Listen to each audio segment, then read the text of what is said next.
ভদ্র সুদখোরের খবর পেলেন, যে ইন্টারেস্ট বলে ভদ্র মদখোরও পেলেন।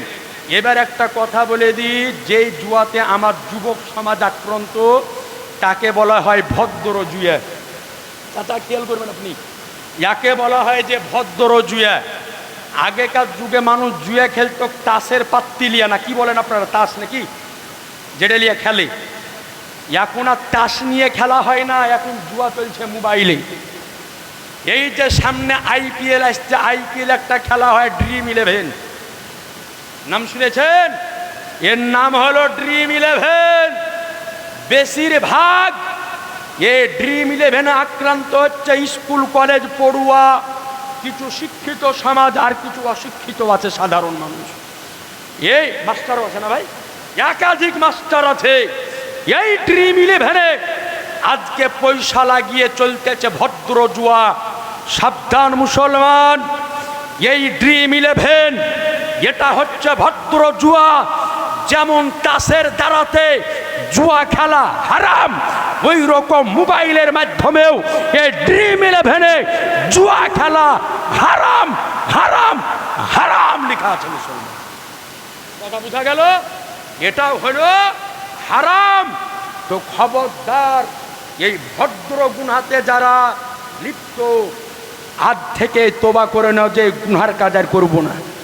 তোমাকে পাপের কাজ থেকে বাঁচানোর জন্য এখানে এসেছি।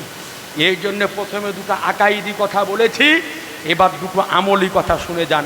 আজ আমাদের সমাজ কত পাপ আর গুনার কাজে লিপ্ত আপনি দেখেন।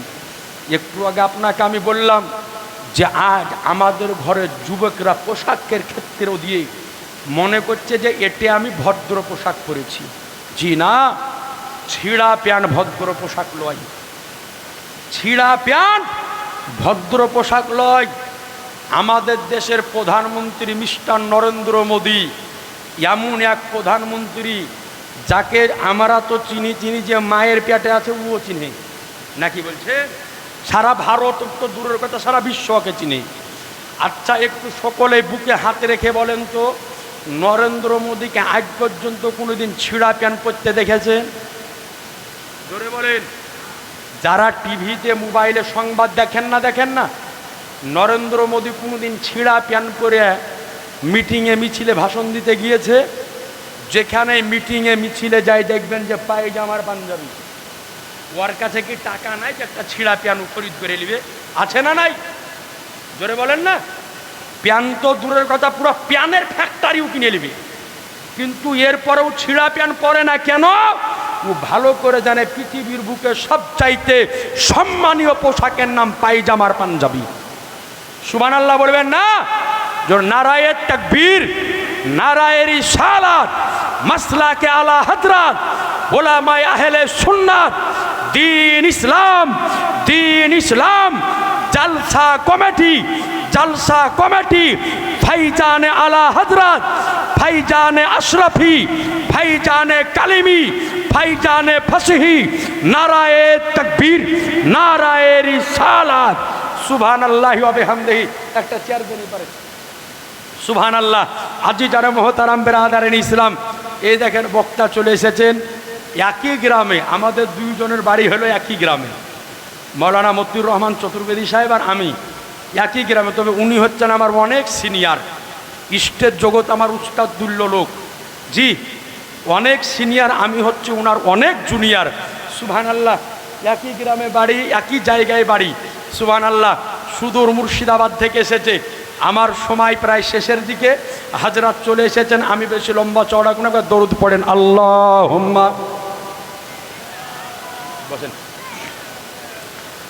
মাওলানা মুহাম্মাদ ওয়ালা আলিহি মাওলানা মুহাম্মদ সাল্লাল্লাহু আলাইহি সাল্লাম। তো সুবহানাল্লাহ, আপনার চলে এসেছে হযরতুল আল্লাহ মাওলানা মতিউর রহমান চতুর্বেদী সাহেব। আলহামদুলিল্লাহ, ইনশাআল্লাহ নাত গজল মানকাবাত সব আপনারা শুনতে পাবেন। যিনারা এখন এদিক ওদিকে দাঁড়িয়ে আছেন, দাঁড়িয়ে না থেকে একটু চট করে চলে আসুন। প্রশংসা যতই করি না কেন কম হবে। আপনারা ইউটিউব, ফেসবুক সব জায়গাতে দেখেছেন, এক বাক্যে চিনেন হযরত আল্লামা মাওলানা মতিউর রহমান চতুর্বেদী, সুদূর মুর্শিদাবাদী। তো সুবহানাল্লাহ চলে এসেছেন। কয়েক মিনিটের মধ্যে হযরত আমার বক্তব্য আমি শেষের দিকে ইনশাল্লাহ নিয়ে যাব। সুবহানাল্লাহ। তো এই সব পাপ, আর তো বলতেছিলাম যে জীবনে কোনোদিন ছিঁড়া প্যান্ট পরে না। কেন? ও ভালো করে জানে যে এই ছিঁড়া প্যান্ট এটা কোনো ইজ্জতীয় সম্মানীয় পোশাক নয়। আজ আমাদের ঘরের ছেলেরা নিজেকে সেলিব্রিটি মনে করে। বাপে 20,000 50,000 হয়তো একটা চাকরি করে, বেটাতে মনে করে আমি বিশাল বড় সেলিব্রিটি। তুমি ক টাকার মালিক? সেলিব্রিটির কথা শুনবা? আজ আপনার নিকটে আরজ করি, একটা দেশ আছে তার নাম হচ্ছে সেনেগাল। নাম শুনেছেন? যারা শিক্ষিত তারা শুনবেন। সেনেগাল। সেনেগালের একটা ফুটবলার আছে, নাম হচ্ছে সাদিও মানে। আপনারা অনেকে দেখেছেন, দেখতে কালো কুচকুচে, নাম হলো সাদিও মানে। কয়েক হাজার কোটি টাকার মালিক, ফুটবল খেলে। ওর চাইতে বড় সেলিব্রিটি আমার আপনার ঘরের ছেলেরা নয়। এখন পর্যন্ত দেখা যায় যে সাদিও মানে ফুটবলার সেনেগালের মসজিদ সাফ করে, মসজিদ ঝাড়ু দেয়, এমনকি মসজিদ ঘরের পায়খানা পর্যন্ত সাফ করে। সুবহানাল্লাহ বলবেন না? তো আপনাদের নিকটে আরজ করব যে যত দিন যেতেছে আমাদের ঘরের ছেলে এবং মেয়েরা পাপের কাজে লিপ্ত হচ্ছে। তো পালন করে কি? এই আপনার পালন করে, এর নাম হচ্ছে 1 জানুয়ারি। জেনে রাখবেন, একজন মুসলমানের জন্যে এই 1 জানুয়ারি পালন করা এটা হলো শরিয়াতের বিধানে নাজাইজ হারাম। কেন? তার কারণ হলো এই 1 জানুয়ারি পালন করা এটা হচ্ছে ইহুদি এবং খ্রিস্টানদের তরিকা। আর নবী আমার বলেন, মান তাশাব্বা বিকওমি ফাহুয়া মিনহুম। অর্থাৎ আমার যেই কওম, যেই ব্যক্তি যে কওমকে অনুকরণ করে চলল, কিয়ামতের ময়দানে আল্লাহ তাকে তার অন্তর্ভুক্ত করিয়ে দিবেন। এই জন্যে 1 জানুয়ারি ইহুদিদের তরিকা, এই জন্যে এটা পালন করা শরিয়াতের বিধানে হারাম, হারাম, হারাম। আজ আরজ করব, এই মাহফিলের মধ্যে যদি কোনো আজকে মহিলা, কোনো মেয়ে বা কোনো ভাই যুবকদের মধ্যে পালন যদি করে, তো আজকেই তওবা করো যে যা করেছি করেছি, সামনে বছর থেকে আর করবো না। জোরে বলে ইনশাল্লাহ। আরেকটু জোরে ইনশাল্লাহ, আরেকটু জোরে ইনশাল্লাহ। আর যাদের ছেলে মেয়ে পালন যদি করে, করতে যদি যায়, তো বাপ হিসাবে আপনার দায়িত্ব, প্রয়োজন যদি পড়া ঠ্যাঙে বাড়ি মেরে বাড়িতে বসিয়ে রাখবেন। কথা বোঝা গেল? খবরদার ওই কাজে যাতে ও না যায়। তো এই 1 জানুয়ারি যেটা পালন হয় খ্রিস্টীয় সাল, এটা মুসলমানদের উৎসব নয়। আমাদের জন্যে আমাদের প্রথম মাস হলো মুহাররামুল হারাম। সুবহানাল্লাহ বলবেন না?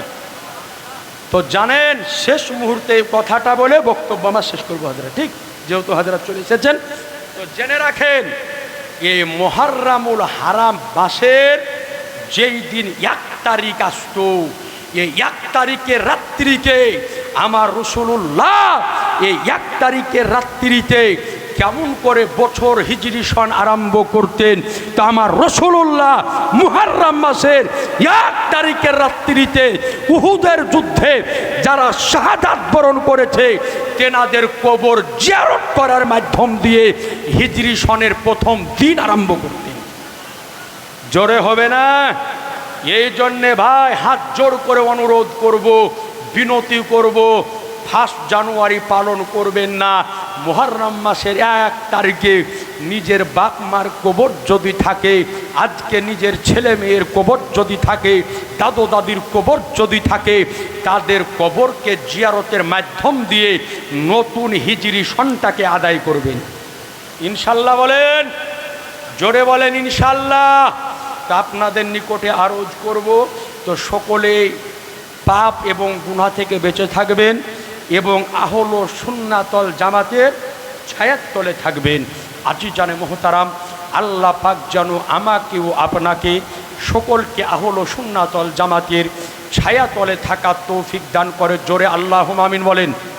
আরেকটু জোরে বলেন আমিন। এইখানে আমার আলোচনা সমাপ্তি করলাম। কোরআন এবং হাদিস বলতে গিয়ে যদি কোনো ভুল ত্রুটি হয়ে যায় তো আমি আল্লাহর নিকটে ক্ষমা চাইতেছি। আস্তাগফিরুল্লাহ রাব্বি মিন কুল্লি জামবি ওয়া তুবু ইলাইহি ওয়ালা হাওলা ওয়ালা কুওয়াতা ইল্লা বিল্লাহিল আলিয়্যিল আযীম। লা ইলাহা ইল্লাল্লাহ মুহাম্মাদুর রাসূলুল্লাহ সাল্লাল্লাহু আলাইহি সাল্লাম।